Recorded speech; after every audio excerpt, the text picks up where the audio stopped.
Bonjour Richard. Bonjour Karine.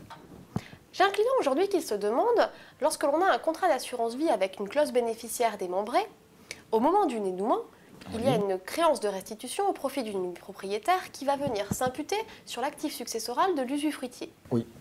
Alors, est-ce que cela pose des problèmes particuliers?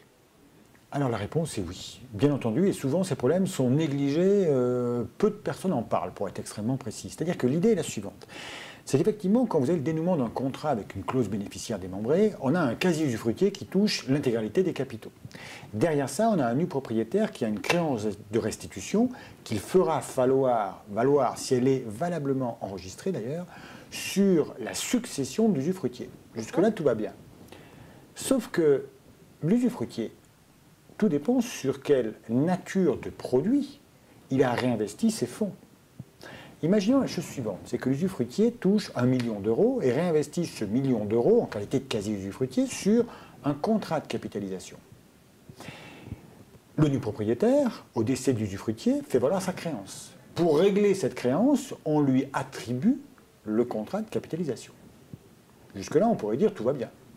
Sauf que je me retrouvais dans une situation où le nu propriétaire, qui est devenu plein propriétaire du contrat de capitalisation, n'en est pas le souscripteur d'origine. Et il n'y a pas eu de donation de ce contrat. Il y a eu une mutation à titre onéreux, le règlement de la créance. Or, le problème, c'est que dans ces circonstances, eh bien, par définition, le contrat de capitalisation sortira avec application de la fiscalité de l'anonymat. Quand bien même, évidemment, le remboursement est nominatif.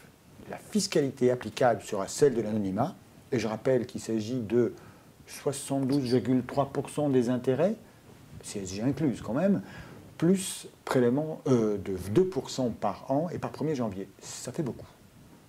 Mais qu'en est-il des immeubles? Alors, pour les immeubles, c'est une excellente question, puisque, encore une fois, c'est souvent sur la base des immeubles que sont réglées ces créances de restitution.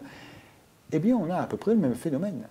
Plus exactement, on est en face d'une dation en paiement, puisqu'en réalité, on a une créance qui va être payée par la remise physique d'un actif. Si cet actif est immobilier, une dation en paiement, jusqu'à nouvel ordre, c'est soumis au droit d'enregistrement à 5%, et ça peut déclencher des plus-values.